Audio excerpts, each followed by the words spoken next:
And as we move forward, our next plenary promises to be just as riveting. In this auspicious year of the dragon, our next plenary is aptly titled Taming the Dragon, the Role of Environmental Attributes in Energy Transition. Now, globally, the current energy system is a major driver of global warming, accounting for about 75% of total greenhouse gas emissions. The energy transition is designed to shift to a system of energy generation that has a lower carbon footprint. This shift has resulted in the emergence of tradeable environmental attributes in the carbon and renewable energy certificate market.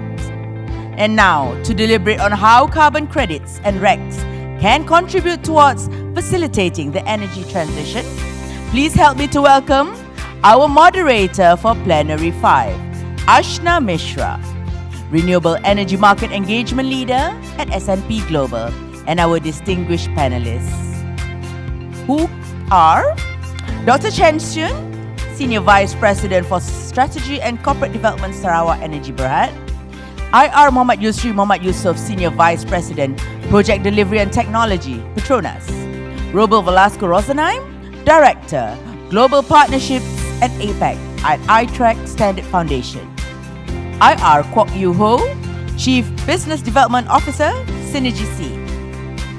And we welcome them onto the stage. A bit of background info on Ashna Mishra, who looks after strategic engagements and intelligence at S&P Global Commodity Insights for the renewable energy sector, with a special focus on energy attribute certificates, including IRECs, Guarantee of Origins, and Renewable Energy Guarantee of Origins. Prior to this, she led strategic engagements for the global shipping team and has experience in the Asian petrochemical markets. Ashna, over to you. Thank you so much. Hi, everyone. Good afternoon, good evening. First of all, thank you so much to all of you who have been here since morning for taking out your time and being still so upbeat after lunch. So that's great. Thanks for that. Hopefully this session will be interesting for you. As already mentioned, I'm Ashna Mishra from S&P Global Commodity Insights. I lead the strategic engagement for renewable energy certificates market globally for S&P Global. And within Asia, I also focus on other energy transition markets, including carbon, hydrogen, and ammonia as well. And we have here our esteemed panel. As already mentioned, we have Dr. Chen, from Sarawak Energy, who is the Senior Vice President for Strategy and Corporate Development. We also have Yusri Yusuf from Petronas, who is the Senior Vice President for Project Delivery and Technology at the company. And then we have from the iTrack standard himself, Roble, who is the Director of Global Partnerships, as well as APAC. And we have Yu Ho Kwok from Synergy SEA, who is the Chief Business Development Officer. So we have this esteemed panel, and throughout the day, most of the panels have talked specifically about the carbon markets, both voluntary as well as the Article 6 markets, or the compliance markets as we call them. Now we'll shift the focus a little bit towards another interesting area of these markets, which is the renewable energy certificates markets, of course not leaving the carbon credit sector behind. So a compilation of both of those just to see what are the roles that these markets, carbon credits as well as the RECs, the energy attribute certificates, they play in the whole energy transition journey. The ways in which various stakeholders, public, private, as well as the international bodies have been facilitating these markets and continue to do so. And of course, the challenges and opportunities that are being faced in the climate action and the ways to address those. So I'll start with something very basic, and this question is for all of you. And maybe we can start with Dr. Chen and go in that order. How do you think carbon credits and RECs, they contribute to the overall goal of reducing carbon emissions and transitioning to a low carbon energy system? And especially since you are from Sarawak Energy, how are you seeing these markets evolve in Malaysia? Okay, thank you very much. A very good afternoon to all. Sarawak Energy, I think, for those that not too sure about us, is we basically a vertically integrated utility company. We are a government-linked company. Basically, we are owned by the government of Sarawak. Okay, so we basically produce electricity and transmit, deliver. And I'm looking after the strategy department, basically looking at most of the doing all the planning works. I have to confess though, I'm not a financial person. I'm engineer, blue and true blue. So now the IC, we started to kind of get involved in the IC about 5 years ago in 2019. I think it's more like looking at kind of experiment it and see where it lead us to. So we have registered a very small project, 94 megawatt. We call it small, 94 megawatt of our one of our hydropower project near the Kuching. So started off with the following year we managed to sell 15,000 racks. Yep, I can't remember the value. It's quite some time ago. Then things kind of tend to everything seemed to pick up after the pandemic. And over the last 2 years, especially, we see a lot of because it's voluntary, so we see a lot of our own customer as well, coming to us and asking for this certificate. So from there, then we start to learn a little bit more about them. And then today we have Murum hydropower registered as well. So we see, I think, as we heard whole day today, everybody recognizes that climate action is necessary. Renewable energy is a must, and we must transition to renewable energy. So I see this as a way to incentivize or to make renewable project more viable and more attractive to investor.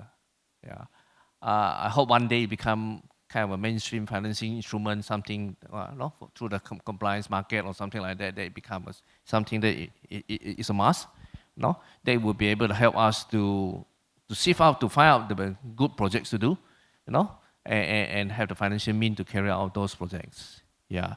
So we are excited to see how the market is going to transform in the coming years. We have many projects on our shore, right? Not just hydropower. We are also looking at solar now, large-scale solar as well as rooftop solar, and also biomass as well. So there is a series of different kind of outlook or initiative looking at alternative renewable energy to pursue beside the hydropower that we have already, right?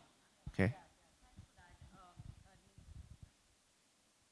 Thanks for that. Needless to say, it indeed is a very nascent market, and we are all learning more every day. But yeah, same question for you, Sri. Okay. Thank you, Ashna. And it's my pleasure to be here. So I'm Yusri. I'm representing Petronas, who is a national oil company. We are in all facets of the energy industry. So we are smack in the middle of the energy transition and the challenges of decarbonization.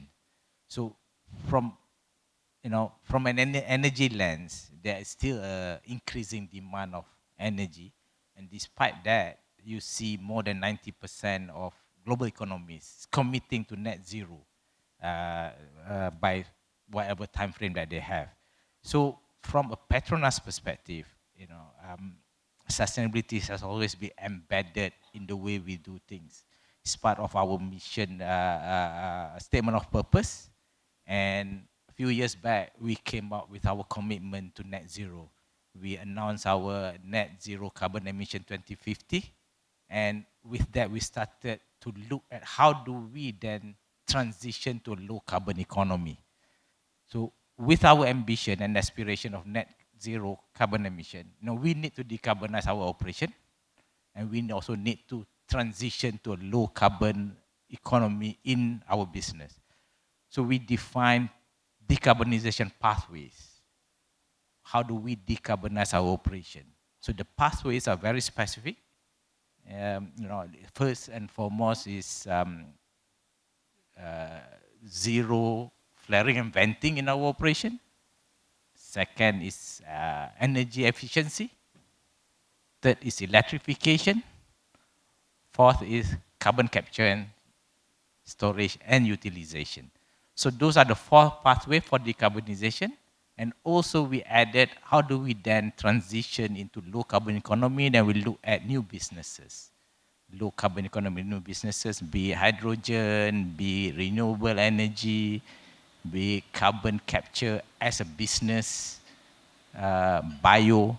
So those are our pathways in decarbonizing our operation and also being contributing to the energy transition in the industry that we do. But then the question, how do we then do it? And this is where carbon credit and RECs come in place. So we are consumer. We are a bit of a generator, unlike Sarawak Energy, but we are a huge consumer. So we, as much as we decarbonize, if you look at electrification, and that's where RECs come in. So any purchased electricity, we need RECs to ensure that we can eliminate the carbon emission. So in Malaysia, those who are on the grid, we are only 2 RECs of, offerer currently. You have TMB through their green energy tariff, which is bundled, and you have SEB through now the carbon market, which is unbundled. Right? So those are one, and those are where the market is. And also we also need credit, carbon credit. Carbon credit for us is to ensure that we can leverage on our hard to abate. As much as we do zero flaring venting, efficiency, electrification, carbon capture and storage, there are still volume that is going to be hard to abate, and that's where credits are needed. So we start seeing, for us as Petronas and even industry, recognition, those are needs. However, there has to be transactions. There have to be a platform, a standard that we can transact that and get recognized.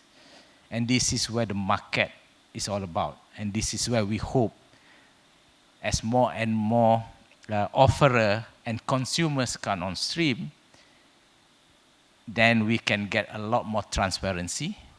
We can a lot more trustworthy credits and RECs, which would be recognized, internationally, because for us, our market is global. If I want to, sell my urea to Europe, I need to contend with CBAM. My LNG that goes to Japan and Korea, there is something that has to be offset against. So those are where I think the market will evolve, and that's where the market will be serving consumers like us to ensure that we serve the global market. Thank you. Yeah, thanks for that. Some interesting points made about the global aspect of it, but we'll touch upon that later. But yeah, first over to you, Roble. The same question, and also don't feel limited to Malaysia. It will be also interesting to hear how it is shaping up in Malaysia versus other regions. Well, fantastic. I mean, first of all, huge thanks for having me. I will not feel limited to speaking about Malaysia. I'll feel honored, right? We've got a lot of really good partners in the room, and it's a pleasure to be here, so I'm happy to touch on that. My name is Roble. I'm with the iTrack Standard Foundation. I look after APAC and partnerships. And what we do is essentially set the rules or the standards for producing the IREC product, right? So to get to your question, how is this supporting decarbonization? How does the instrument support decarbonization? We've got to start off with basically two basic premises. And not everyone is going to agree with these, and if you don't agree, that's completely fine, but the rest of the logic won't make as much sense. So the first of these premises is that, if we're talking about decarbonization, the first premise is that the addition of renewable energy generation to a grid supports national decarbonization. Right? That's the first of the two premises. The second is that a REC is, in essence, a tracking instrument.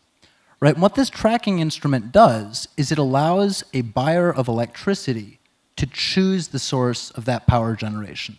Right? They say, I prefer solar, I prefer hydro, whatever the case may be. It enables them to select that source, even if the electrons are going into a mixed grid, and enables them to make transparent claims to having consumed that, right?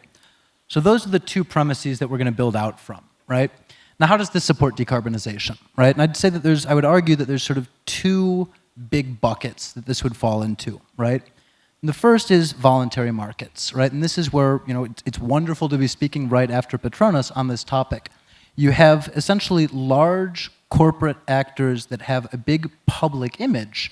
And they're doing this in large part to continue that public image, to create a positive image and so forth. And so they go out and they do clean electricity procurement. That's the core idea behind a voluntary market.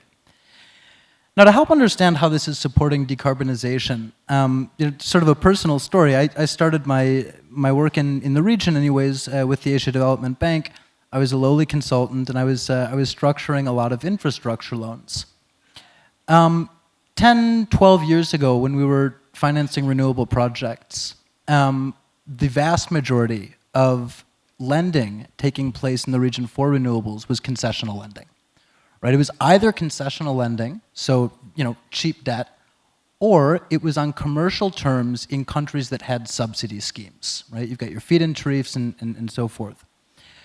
The introduction of RECs into the region specifically, and we've just watched this transition in a really amazing way, has enabled obviously there are other factors. The technology costs have gone down and similar, but one of the sort of pivot points that you see with the introduction of REC markets is that the corporates that care about their image, that want to go out and make voluntary procurement, essentially start taking on some of the financial responsibility that until 6, 7 years ago had really rested with the public sector and with development partners.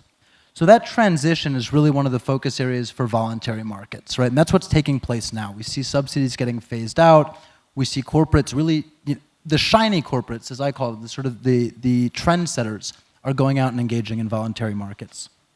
Now, the other point that I'll point out is where we're going, right? And this, you mentioned CBAM, fantastic, right? And so I think that there's this new quasi-compliance regime which is starting to take shape. And we see this with CBAM. We see it with disclosure requirements under IFRS, or the International Financial Reporting Standard, and similar. And what this is going to do is sort of, you think about the big shiny corporates have paved the way. They've gone out, they've done these things voluntarily. I'm a big fan of doing things on commercial terms, right? And so when I'm thinking of, not Petronas or Apple or Coca-Cola, but its supply chains, they're not big shiny actors. They don't care too much about how households view those products. And so you see the introduction of products or of regulatory structures like CBAM, which are essentially creating price differentiation across commodity classes. So you can think of standard or conventional steel, aluminum, hydrogen products, and then you can think about a new economically, financially differentiated decarbonized steel product, decarbonized aluminum product. This is going to drive decarbonization because the actual tax imposition of CBAM is going to tell a supply chain actor it makes more commercial sense for you to buy clean electricity in your production market, decarbonize your product, and subsequently avoid those taxes. So those are the two areas that I think RECs are directly contributing to decarbonization. Thanks. Thank you, Roble. Finally, Yuho, would you also like to share your views on this? Yes, thank you very much. Salam sejahtera, everyone. Thank you for the invitation for Synergy C. I think, maybe compared to the my three other fellow panelists, probably Synergy C needs a little bit more introduction than the famous names, right? So just a quick introduction to Synergy C. Synergy stands for clean energy. C stands for Southeast Asia. Yeah. So basically, Synergy is a project developer. We develop renewable energy projects all across Southeast Asia, but primarily now we focus in Malaysia. Yeah. Our parent is a UEM group, and ultimate shareholder is Khazanah National. Yeah. So basically, we are investing in renewable energy projects across the entire spectrum is what we do. Of course, the most accessible is solar, and then we have hydro, run-of-river hydro. We have biogas, palm oil, mill effluent biogas, which is where the company started many years ago, in the early 2010s. Yeah. So this is where we started. We went into an area which is difficult to do at that point in time, getting biogas and making electricity and putting it into a grid. Very small power plants, 1 megawatt, 2 megawatt each. So that's where the company started, And so now we have gone into all the spectrum of renewable energy. And we go into areas where yeah, maybe it takes a lot of R&D to do. For example, pellets, that is making pellets out of empty fruit bunch is also something that we do. So it's not only limited to energy per se, but it's also anything related to decarbonization, renewable energy is something that we can do. Yeah. So I can give the perspective of as a developer in RECs and also in carbon credits. Yeah, because this is something that we do. Of course, when we build a project, when we go into a project, the first thing that we look at is, of course, we generate renewable electricity, right? We do it, we put it into the grid, or sometimes we deliver it directly to the customer. So that's the first thing that we do. But then comes REC, right? And then you also have carbon credits. So I think that is, from the standpoint of a developer, what I can share with you is that the amount of the increase of interest in REC and also carbon credits has been a big jump, yeah, from maybe 2 or 3 years ago until now. I can see a big jump in the interest that I can see in the market. Yeah, a lot more companies come directly to us because we are a developer. I know, of course, there are brokers out there, right? You get from everywhere, but for us, we are a developer. We also work with brokers as well. But we get a lot more inquiries and also asking, long-term contracts and so on for now. Yeah, even just 2 years ago, that was a little bit, vastly different. Yeah, we had more inventory at that time. So I can say that RECs definitely there's a growing interest and demand. And for carbon credits, I think the BCX is already having the auction of carbon credits last year, right?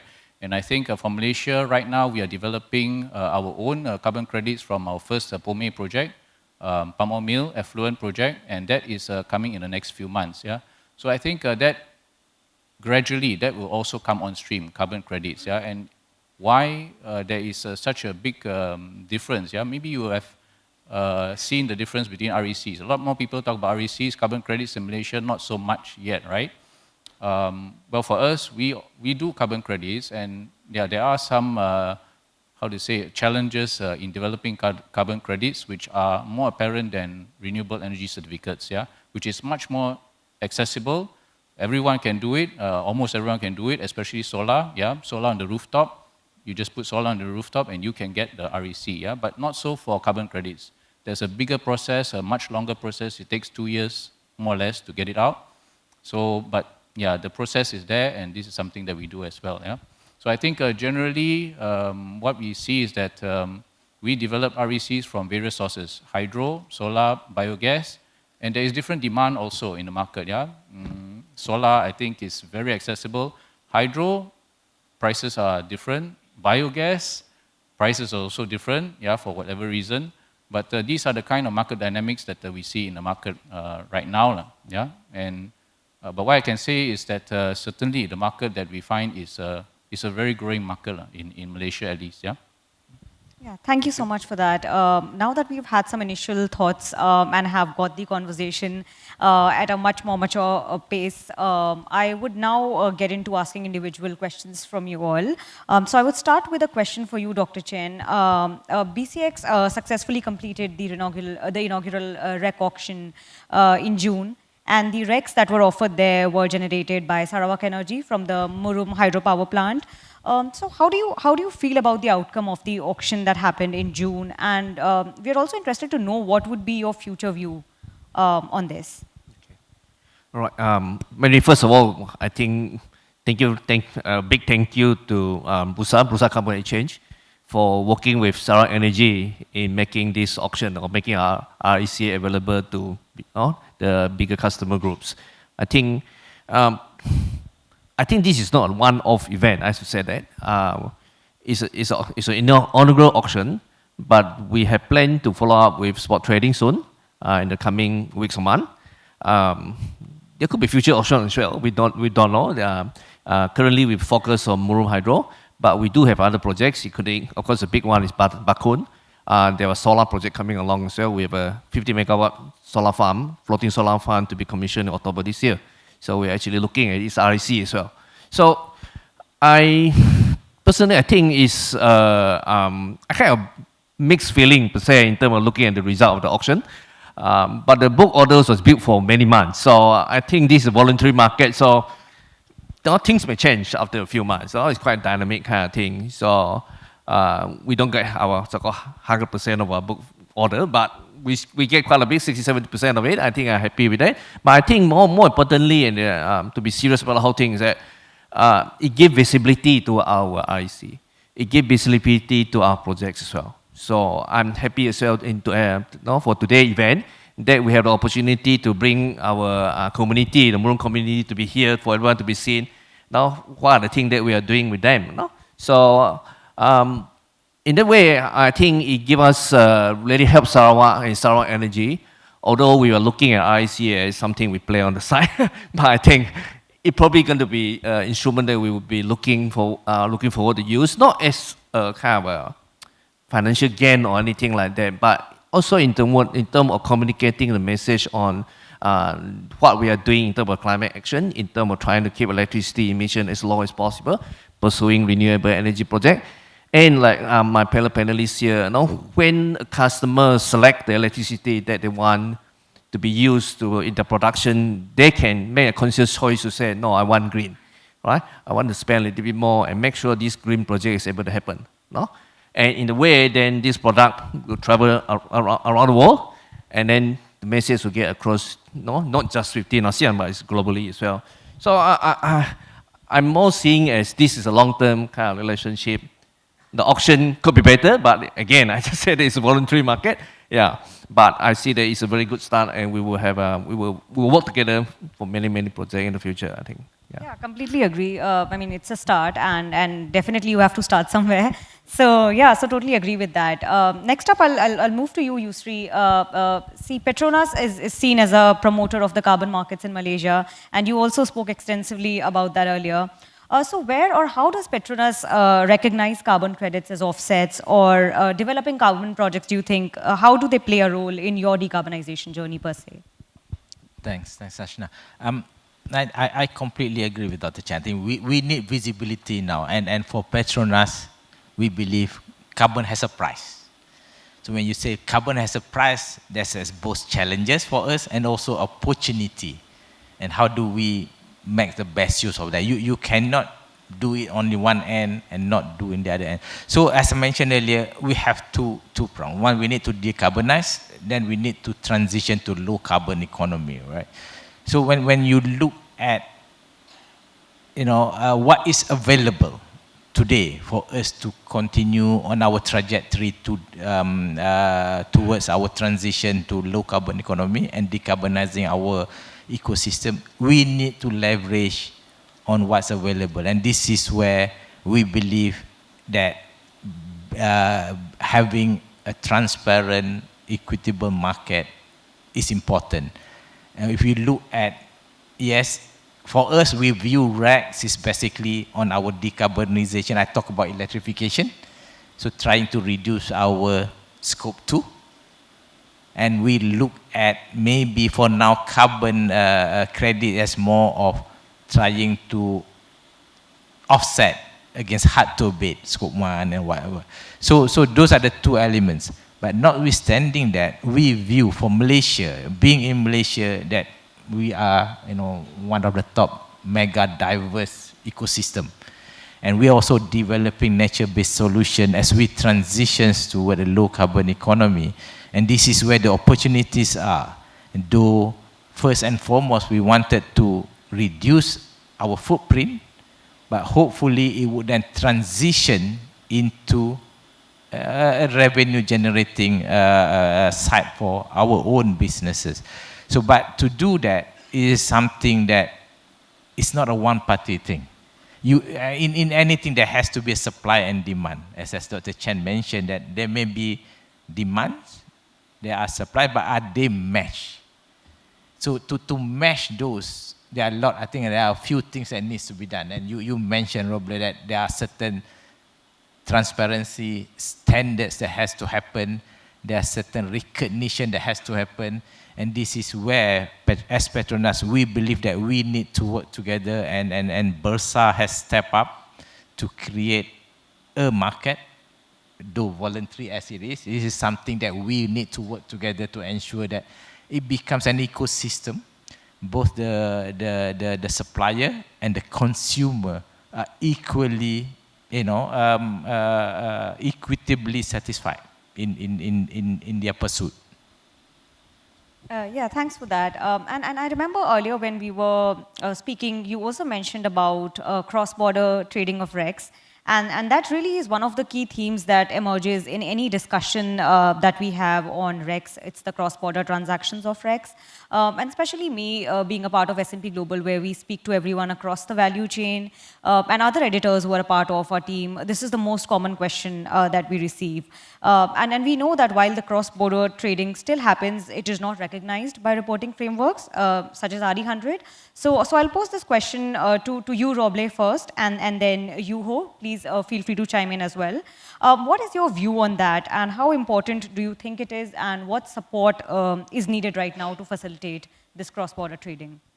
Great, thanks. Yeah, this is a fun and very messy topic right now, right? So it's the fun comes from the mess.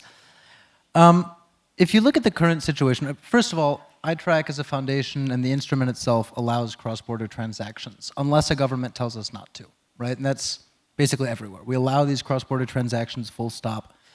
I think within, not ASEAN, but within APEC, it's about 3 to 5% of total transactions are taking place ex-domain, so cross borders. It's really, really small.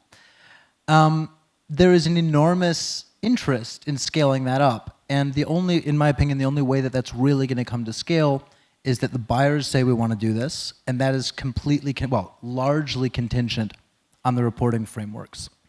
It's also important we don't blame just RE100, because they are upset about this. This is RE100, Greenhouse Gas Protocol, Science-Based Targets Initiative, and so forth. Right, so that's sort of the scene setting. I think that the other part of the mess that we're in right now is that cross-border transactions are allowed within the EU and in between the US and Canada, which is sort of weird, right? And so you look at that, you ask, you talk to RE100 about this, and they say, well, they were there first, and so, and in the context of Europe, they've got RED II, which is, regional energy policy, right? So this is sort of the foundational pieces. Then you come to ASEAN, and you look at the market structure, and there are a lot of very strong arguments to be made for opening up and allowing those transactions to take place, right? So that's where we are. The question then that you asked is essentially, so what do we need to do to move this forward, to encourage and allow framework permissions? And I think that there's 3 components to this, right? The first is reporting frameworks, including RE100, but also Greenhouse Gas Protocol and so forth. They need to come up with a public, transparent, and uniform process for approving or recognizing specific cross-border transactions, right? Because without that really key guidepost, what is a government supposed to do? Or what is a project developer supposed to do? Right, and definitely the buyers are going to lack certainty. So the first thing is come up with that transparent, if you meet these conditions, we'll allow it, right? That's the first. The second, and this sort of cascades down from there, is between trade partners, Malaysia, Singapore, or the countries along LTMS, or really anyone engaged in the ASEAN power grid, there is going to be a need to, first of all, say we want to allow this or we want to limit it, right? And alongside that, there's going to need to be essentially a national level recognition of, we see that the best practices have been put out on a global stage. We as a country meet those best practices, and we, with our trade partners, meet those best practices. If we've got time, we can go into the details of what that looks like, right? And then the third component, which is, for the foundation, the easiest, is, well, then how do you demonstrate that? How do you track that transparently? How do the instruments actually do the accounting? And so those are the major structures. The last thing that I'll say on this point is that incremental progress is underway right now. Right, so we are talking very regularly with really all of the major reporting frameworks, right? So that's just right across the board. A huge thing has changed in the last 4 years. 2020, we were having these conversations with national actors in Malaysia, and they were saying, us export clean electricity to Singapore? Never, ever. Like, just no way, right? And that has pivoted, right? And I think there is definitely an interest in restricting it and doing it safely and doing it in a controlled way, which is admirable. But that's been a perspective change. And so as trade partners approach the reporting frameworks and say, we're ready to do this, give us instruction, there's sort of this ongoing dialogue now that we're very happy to be a part of. Thank you. Thanks, Roble. Good to hear that development is happening, even if it's incremental.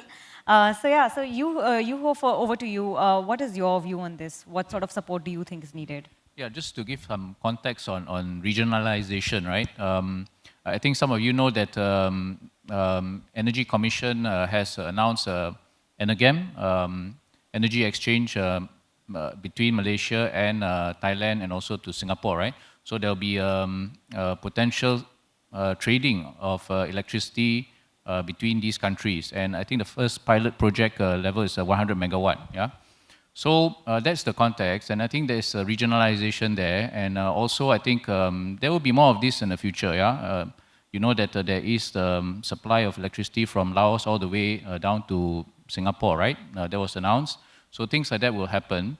And when that happens, then of course, then there's also the other matter of, where does the REC, how do you trade those RECs when you sell cross-border, right? So I think those are the things, conversations that will be coming up.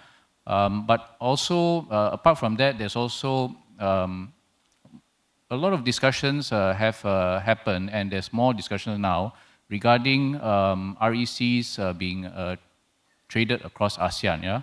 So I think maybe Dr. Rena was talking about it this morning. That's why MCMA is mooted in Malaysia and is already, registered.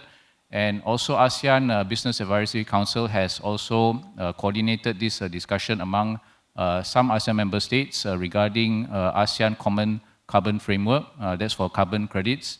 And also ASEAN Center of Energy based in Indonesia, but it's for ASEAN, is also initiating and has done some work on BIMP, Brunei, Indonesia, Malaysia, Philippines, trying to put together a common framework. I think Roblin knows about that, yeah? Of REC, harmonizing REC standards of framework to harmonize potential trading across these 4 countries as a start, yeah, BIMP, but of course eventually to the whole of ASEAN, yeah? So I think regionalization is increasing, yeah, especially in the energy space, and this is something that I think member states of ASEAN is looking into it more and more, yeah? So I think this is something that we can look forward to in the future. Yeah, thanks, Yuho. And yeah, thanks for bringing up Energy Exchange Malaysia. I think that's also something that I'm sure everyone in the room would agree, everyone is really looking forward to. I mean, yeah, the policies and everything else is in place, but what we're also really looking forward to is the timeline when the transmission of renewable energy actually starts happening cross-border. All right, then I'll move to you, Dr. Chen, again. Sarawak has huge aspirations for energy transition. Could you share with us Sarawak Energy's energy transition plan, and how do you plan to leverage on the RECs of your huge RE assets? Okay, in terms of transition, I always respond in the way that we started our transition about 15 years ago.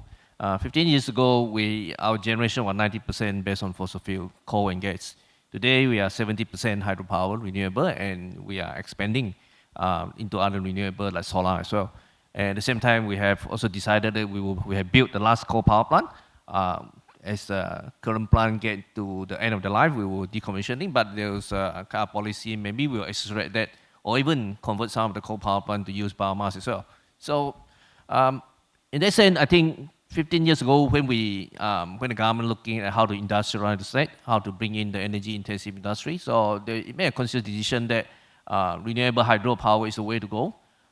Sarawak is rich with natural gas as well. I think everyone knows about that. We are probably the top 5 in the production of natural gas, or supply of natural gas around the world. But we also see that we have renewable hydropower. There is something that we think is more sustainable in the long run. No? The project once done, it will be there for 50 or 100 years, it's going to be there. So I don't think it's by luck that we perhaps at that time we didn't think about carbon. We didn't do so much of the CO2 or that kind of thing in our decision making. But in a way, it's a choice, it's a decision that was made consciously. It turned out to be right, you know. We, in fact, at that time, we do have a CDM program as well. We convert one of the open cycle gas turbine into a combined cycle. They give us 50% more energy without burning additional fuel. So that went until 2015 at the end of Kyoto Protocol. So kind of the thinking of the transition, the thinking of the need to change and use and rely on renewable energy has started many years ago. So now the government actually have kind of raised the bar. The Sarawak government has actually just recently just unveiled the Sarawak Energy Transition Policy. So it's a new set of initiatives that will expand our renewable energy portfolio. And you're also looking at hydrogen, energy efficiency, and one of the big part is green mobility. Happy to say, I'm not sure you're aware or not, we are the only one who have green hydrogen vehicle running around on the Kuching Road, right? The government is implementing what we call the tram system, running on roads, but you'll be run on hydrogen. So we run we believe the only green hydrogen production facility in this region. Okay, so we have it since 2018. It's still running. We have, I think, 3 buses, 5 cars, kind of thing, and a train system going to come in the next year or so. So government has big ambition on that. It's a conscious decision of why we dive into hydrogen economy. And besides that, looking at things like synthetic fuel, bioenergy, CCUS, my fellow panelists mentioned about it. It's all part and parcel of development policy, the state development policy. In fact, after the pandemic, the government set up what we call the PCDS 2030, post-COVID development strategy for Sarawak. And we very much aspire to become a high-income state by 2030. So renewable energy, I'm very much part of it. And green economy, I'm very much part of it. And now that we know about the opportunity that, that in front of us on things like new technology, hydrogen, that kind of thing. So it's kind of ingrained. We're already there, and we try to maintain that and push ourselves further. Yeah. So at this moment, we are also looking at how to expand our renewable energy, particularly hydropower portfolio as well. We are looking at all across our 12 river basin and where else are the potential that we can do more. And of course, it had to be with agreement, and the community had to be willing to accept the project. Yeah. So we are so very much that kind of continue and ensure that our energy mix is always 60 or 70%, or we guided by what they call already, the science-based target. Yeah, that the emission in our grid will always be below 1.5 degree. So this is something that we aspire to do by 2030 and in the long run as well. Yeah. Okay. Thank you, Dr. Chen, for that comprehensive plan of action that you laid out for us. Now, before we start wrapping up, I'll also quickly want to touch upon a little bit about the market side. But before that, I would also like to remind the audience that we'll soon open up for questions. So in case there are any questions that you have in your mind, please keep them ready, because after this question, I'll quickly open up for questions from the audience. Okay, so now my question is to you, Yuho. We have been hearing that the market, from the market, that the RE project owners, they are starting to register projects to generate RECs more than carbon credits. What do you think is the current situation in Malaysia, given that Malaysia is typically seen more mature in RECs than in carbon credits? Yeah. So I think it has to do partly with the fact that to register RECs is a much more simpler process, yeah? Because it is a renewable energy certificate, it is 1 megawatt of electricity that you sell or inject into the grid. So the process of validating that is rather straightforward, yeah? And you can have that from solar, from hydro, from biogas, from many sources, yeah? And so it is accessible, it is easy to do. So I think that's a key reason for that. Yeah, but when it comes to carbon credits, you do have a lot of strict criteria, yeah, because you have to validate, you have to make sure that this project is is really a project that removes or avoids the amount of carbon emissions, right? So what we partner with, we are using a Vera certification So there is a very strict criteria in that. Yeah? And the entire process of verification and validation will take 2 years or more, yeah, for the entire process. So to give you context, we are doing that for our first biogas from palm oil effluents in Malaysia. It's a project in Perak, about close to 30,000 tons of CO2 per year, yeah? That's the amount that is going to be generated. So to build a biogas plant for that size, it will take less than 18 months, yeah? From notice to proceed until the finishing of or COD, yeah? So that's about 18 months. But the process of validation, verification of the carbon credits takes longer than that. Takes more than 2 years, yeah? So that's to give you context of the entire process. So I think because of that, yeah, you do see some additional, how do you say, challenges to harness the carbon credits. But of course, it is something that we are all prepared to do. I think right now it is the beginning of harnessing carbon credits. Yeah, I think in the future you'll see more of it.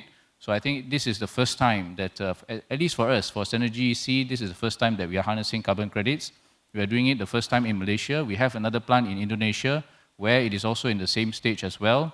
That's from a cassava waste as well. Yeah, injecting electricity from cassava waste and producing biogas and injecting into the grid in Indonesia.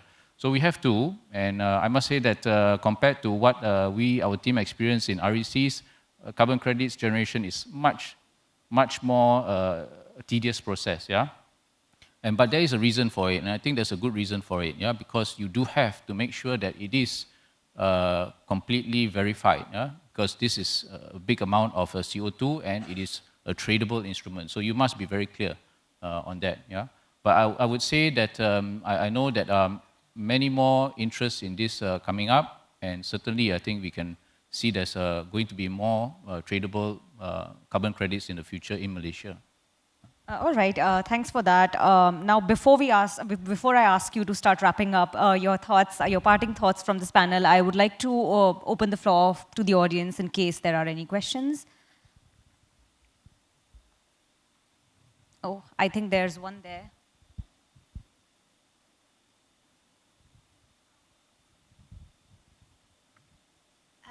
Thank you all for the panel. I'm Ivy with S&P Global. My question is about like the CCP or ICVCM has already kind of exclude renewable energy carbon credit from being CCP eligible. So how do you see this kind of development going to affect the whole market?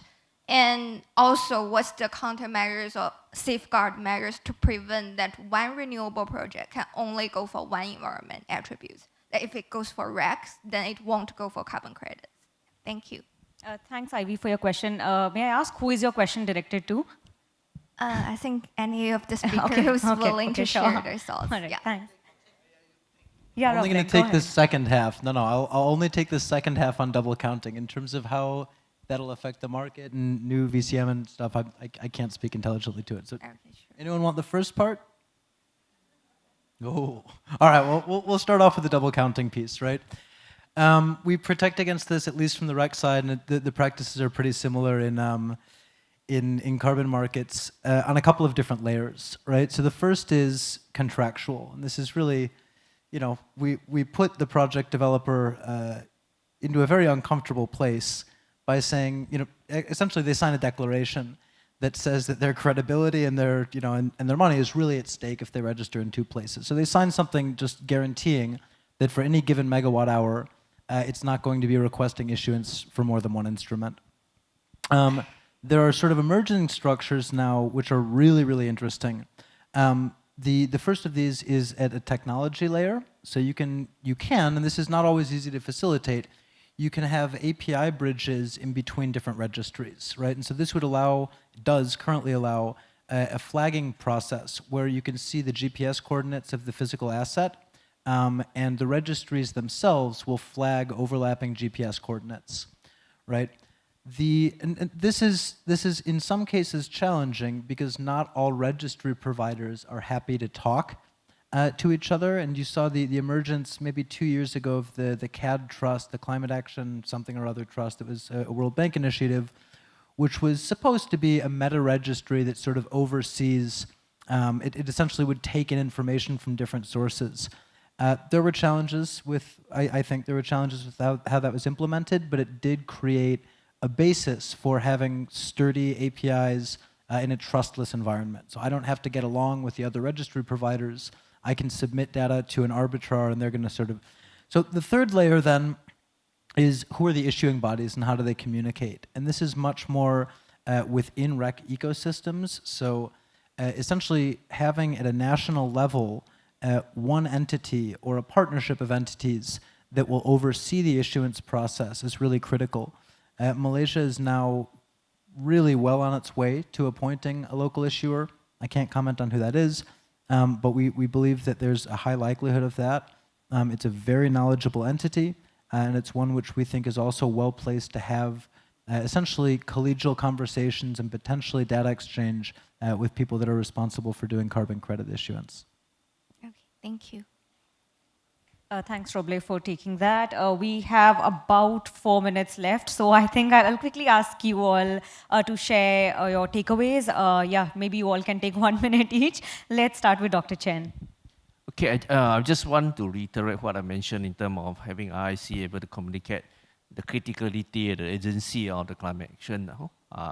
People tend to stand up when they hurt their pocket, I think. So it's not so much in terms of financial gain or anything like that, but I think it's a tool that be able to communicate to the masses because everybody need to be conscious of that. So I hope that as market evolve, this will, every product will have some kind of thing with them, the carbon kind of certificate or anything attached to it. That so everyone, when they make the next procurement decision, they will be conscious of the carbon issue, right? So I think that is important that so that to translate it to all businesses and all the individuals about the importance of climate action that we must do now.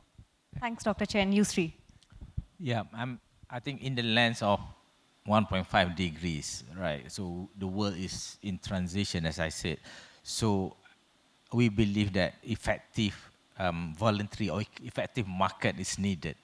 And that would then promotes the, what do you call this, the initiative both on the demand and the supply side would then help propel us to move forward to achieve what the world needs by 2050. And this is where the collaboration has to happen.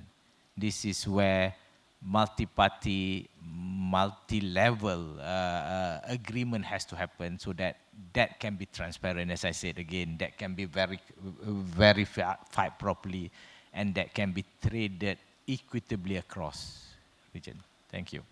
Thanks, Roble. So I like numbering my points. So 3 things that I like leaving just with things to look forward to, right? So I think the first of these is cross-border transactions are very likely to scale up, with the caveat that I think that only cross-border transactions that are bundled with electricity are going to be recognized. That's the first. The second, and this should be very exciting to anyone that's selling and maybe worrisome to anyone that's buying, demand patterns are going to change a lot over the next 5 years, a lot, right? So if you think about the main buyers now being large brands, and the new supply that's going to be essentially, sorry, the new demand center is going to be their supply chains on the tail end of CBAM. This is going to change dynamics a lot. And the third, just echoing your point, is the need for sort of stronger ecosystem building and partnerships. This is being led now in the region in large part by governments, but we're also seeing ASEAN Center for Energy really step up alongside development partners to help sort of crystallize and build that ecosystem with a lot of benefit to come from that. Thanks, Roble. Yuho, yes. Yeah, I think I just have one point to share. I think in the future there should be a convergence of price level, yeah, for products which are renewable in nature. I'll just give you, for example, biomethane or bio-CNG. Yeah?